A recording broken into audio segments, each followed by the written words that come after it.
Empty and boarded up houses, the result of a failed scheme to get foreign investors to buy Grand Rapids rental properties. Target 8 investigator Henry Erb got a tip from a man who is losing his home and has been uncovering the details. We found the front door at 957 Dunham Southeast covered with notices from city housing inspectors. The most important one says condemned. It was even illegal for us to sit down at Jerry Buchanan's dining room table because one of the notices said nobody was supposed to be in the place after January 30th. My furnace went out where me and my daughter didn't have any heat in here. Buchanan says he and his daughter try to stay in one room to keep warm with electric space heaters. He asked city housing inspectors for help, but they couldn't get the owner to fix the furnace either. So the city's boarding the place up next week, and he has to be out. I don't know where to go. If they board this up tomorrow, I don't know where me and my daughter are supposed to stay.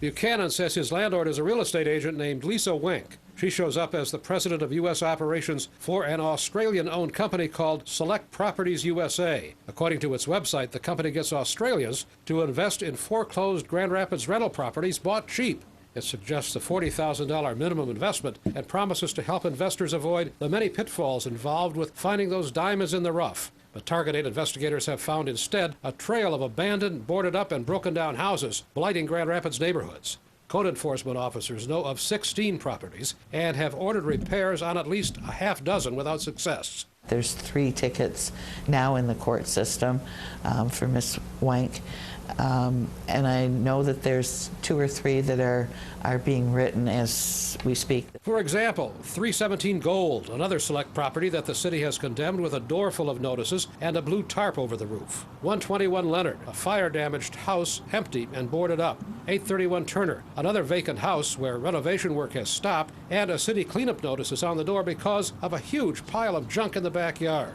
Standing next to that trash heap, we tried to call the Select Properties phone number. Not a working number. When we tried to find the company office at 6757 Cascade Road, Suite 130, what we found is a pack mail store. Suite 130 is the rented mailbox inside. Select's local operator, Lisa Wenk, failed to appear at 3 different court hearings on housing code violations last year and was fined. We evaluated some of the properties and tried to help figure out where they're at, and I've never seen a mess this big before, condemned and just... I didn't even know this existed out there. So Mark Troy runs a Grand Rapids property management company that Australian interests asked for help. And it sounds like just a lot of bad mismanagement and whatnot. So hopefully we can help straighten out some of it.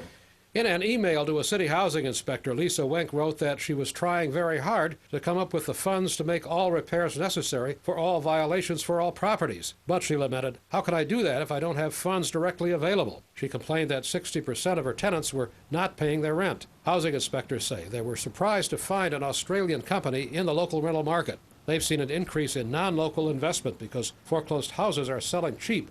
But mostly, they've been buyers from the West Coast and Canada. Dealing with them can be a problem for inspectors. If your owner is in Australia and they fail to comply, what do?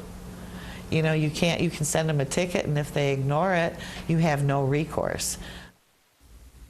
Right now, Jerry Buchanan is trying to get emergency relocation money from the city to pay rent and a deposit on a new place.